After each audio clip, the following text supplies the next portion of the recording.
A brownie, a glass of milk, and musty one. Can't get any better than this. Okay, enough brownies. I got another package today that was part of the package. I don't know why they didn't send it all in one box, I guess. I don't know.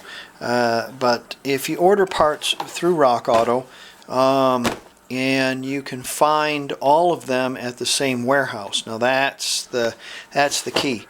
So if you want expendable items like filters and stuff, you have to, like the AC Delco filters are at a different warehouse than the Wix filters are at a different warehouse. But you can still get quality parts cheap. Okay, I got this is a Wix filter, or is it a Purolator? It's a Purolator. Purolator product for the Astro van or Safari van, I should say. And this was $1.50, opposed to about $5 at Walmart if you can find an air filter. And then the oil filters. They're CarQuest, but they are actually USA-made Wix filters with CarQuest branding on them. And these were $1.38 a piece. So for less than $5, I got all this stuff. And you know, 4 filters and an air filter for $5, you can't beat that, you know. So you can look around on Rock Auto and go back and forth. I know it's a pain in the butt, but one filter alone at Walmart is $5. I mean, you can get the cheaper one for $3 or something like that. But why not get good filters? And when you buy parts from Rock Auto, if you get them at the same warehouse, the shipping is the same. See, or it's just a little bit more. It's not a separate shipping cost. So yeah, there you go. Okay, on to the next. Alright, we're back to the 67 Beetle. I wanted to show you some stuff that's specific to the 67. We're going to put this breastplate on here, this piece of tin, and I'm going to show you some stuff that's specific on a 67. Namely, this pipe right here goes down and it bolts on the exhaust on the bottom one of these. And this pipe, and it's a little short one, you would think they'd have another one that would come up here, but no, I don't know why. I can't fathom why why they would have a piece of paper hose going all the way down there when they could take this hose, this metal hose, and bring it up here. There's a reason, but I don't know what. Yeah, and those are correct. That it looks like it's been cut off, but it's not. I've seen several sets of these on, for sale. 1967.com has them. Then there's these pieces here that bolt to the back side underneath your tin. These help direct the cooling air all the way down, like it should, like it wraps around. And I got some parts for this, so I'm going to show you what I have, and we'll get this set up. Of course, I ordered some other parts too. One for this hole right here. This is for the wires, and there's 3 of these, and for some reason I just ordered 2. So we've got that. So we're going to plumb this. We're going to put hoses on it, gas line hoses and such, and we'll plumb this and put all our hoses and whatnot on it in this video, and make it so it's ready to go. So let's go look at these rubber parts I got. We got a couple of boxes here, and I want to show you some stuff. I want to explain something to you first about the Beetle. It's not progressing like I want it to, so and it's my fault. And the reason why it's my fault is because I chose someone to buff this for me, who's got a lot on his plate. He's a good guy. He knows what he's doing. He told me that when he asked, "Are you sure? I got a lot going on." And I said, "Yeah, I know him, and I know how well he works and that kind of stuff." So you live and you learn about these things. essentially, you know, I can't give the job to another person, really. That wouldn't be fair. So, you know, I have to wait for him.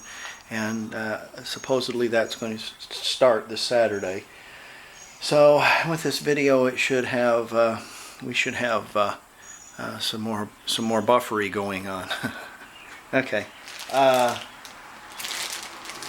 This was West Coast metric. This is a speedometer cable. Is Brazilian. Yeah. I got a gas tank hoopty, goes under your gas tank. I got some horn rubbers. That's what I need. That's what I need. That speedometer widget. These are rear, and they're all quite nice actually. West Coast metric. I really like that. It says made in USA, and I don't doubt that it isn't. Those go to your. That's it. Pope's nose, not Pope's nose. These are front turn signals. They say made in USA. They feel like they're really supple and probably would last a long time. Headlights, parking brake, shift boot, and through the body rubber for the. Yeah, okay. The West Coast stuff looked really nice. It looked really nice. So I didn't have any problem with that. I really kind of like that. Wolfsburg, I got the correct clamps for the car. Now on this car there's 2 small tubes, and they go up to the air cleaner. So I need 2 clamps at the top, 2 clamps at the bottom, and then the 4 clamps for the heater hose. And then I've got another piece of hose my brother had sent me specifically for that. With the hose that my brother had sent me, he had sent me this piece of hose also. And this is 7mm, okay? So these are the brake lines that go on the 67, and there's 2 of them, okay? 2 metal lines. And they go from the master cylinder to the you know, the reservoir. And the reservoir that I got sold had 5mm lines on it. So I have to have a 5mm line going to the 7mm line. And Wolfsburg sent me these, and I told them it was for a 67 in the little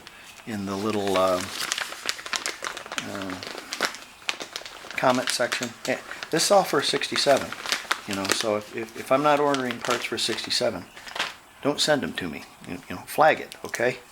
Call me, do something, all right? Write me a note. So I ordered these, and I figured I'd need 4 of them, you know, because it's a tandem master cylinder.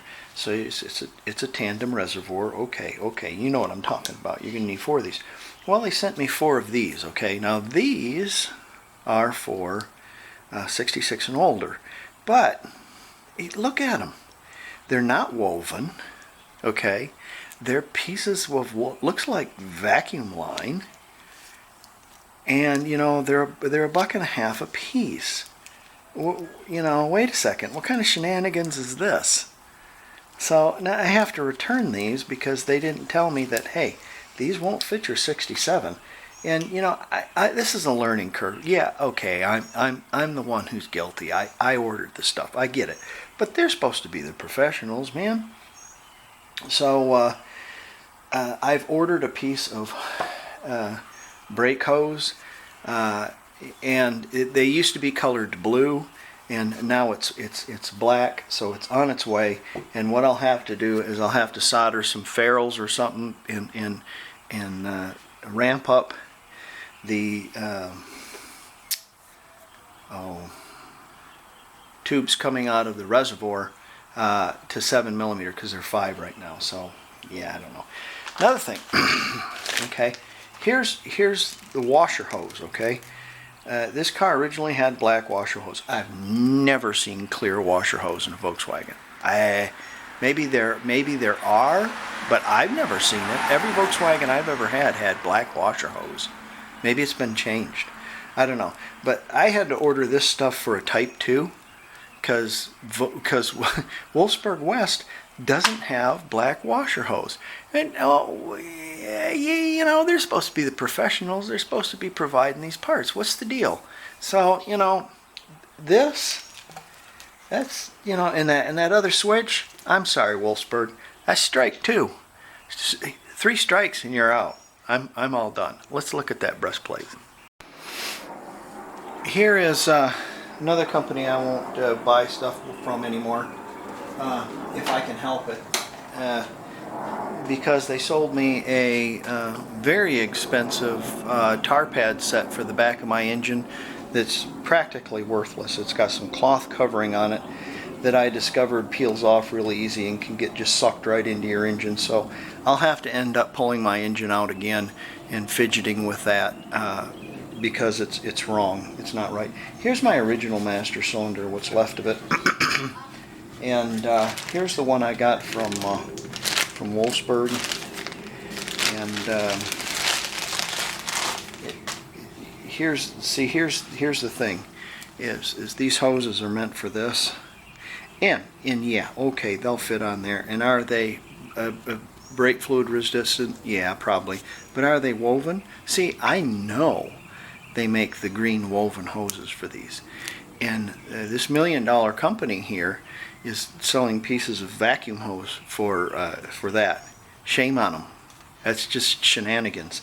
That's like, I was watching Jay Bugs the other day, and they had a video of how to install an engine, and they had a 64, 5, whatever, 64, 65, and they and of course, did they have a 40 horse engine for it? Oh no! Why would they have a 40 horse for it? This is a dual port engine, so it's like, look, okay, a dual port engine is meant to have more cooling in the deck lid, okay? And if you don't have slots in the deck lid, then it's not going to be cooling properly. Trust me, that's why Volkswagen did it.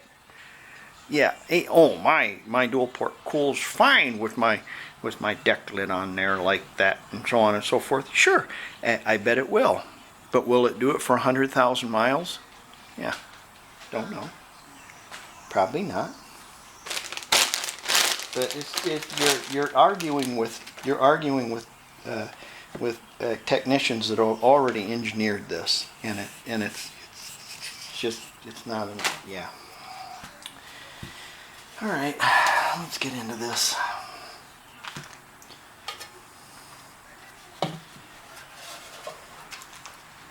I don't see how these fit.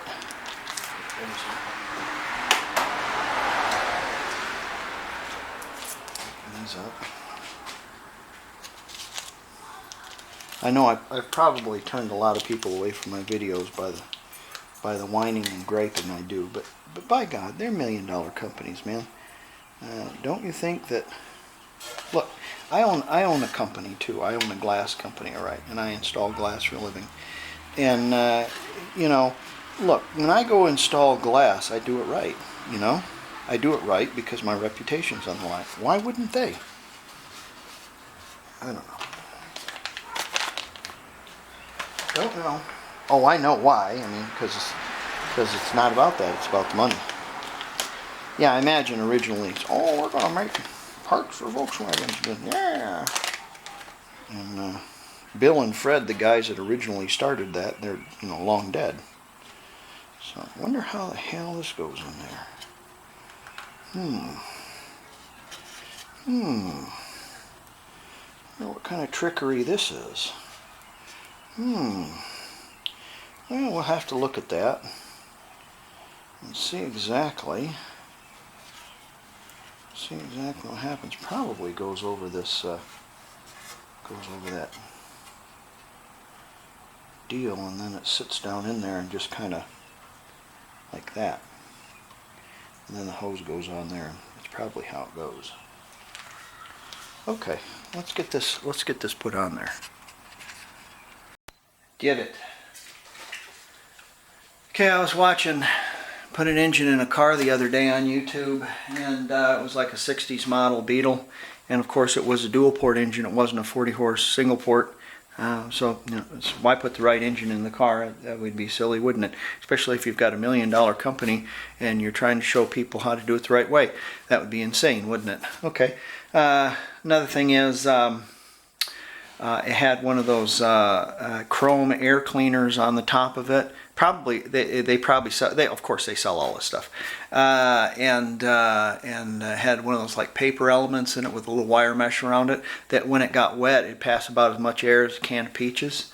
Yeah, and then it had one of those shiny O'Reilly's or Napa fuel pumps. Those gold top jobs that you have to have one of these in your engine bay to make sure that you're getting some gasoline, you know, so you can see it. And then to top it all off, it had a sawmill distributor also. Cowabunga, dude. That's why I don't do business with those people anymore. So I bought this box of German type hose clamps. Okay, made in I'm sure Taiwan, I think, because German type is like artificial chocolate, and there's no German in it, okay, and there's no chocolate in it.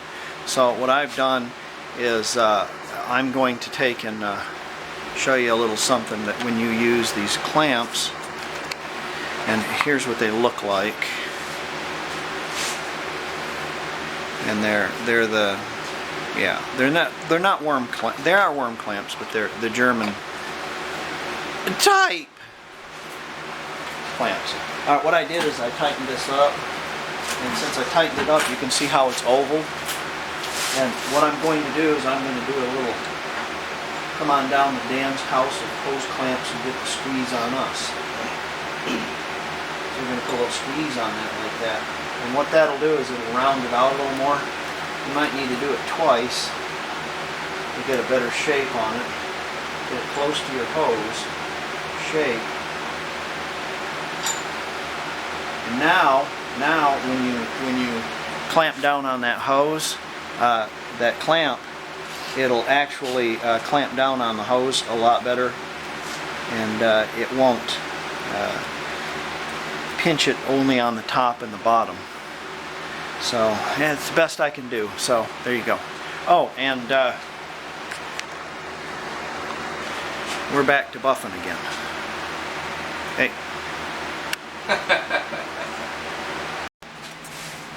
Okay, if your line and your fuel filters, it's too big. If the line's too big, you can just kind of wrap it around here like this. It'll work just fine. And then don't worry about your fuel filters. They'll rub a little bit on that belt, but they'll be okay. So don't worry about that. Okay.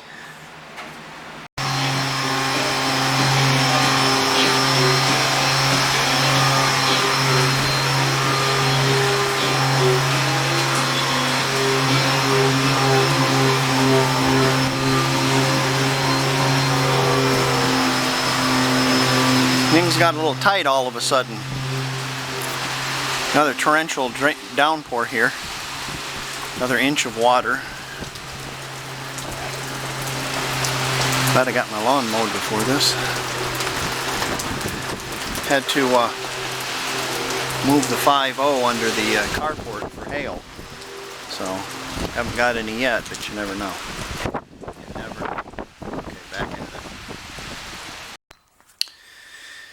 Alright, well, finished up here, and Dan had left and finished sanding this side and the roof.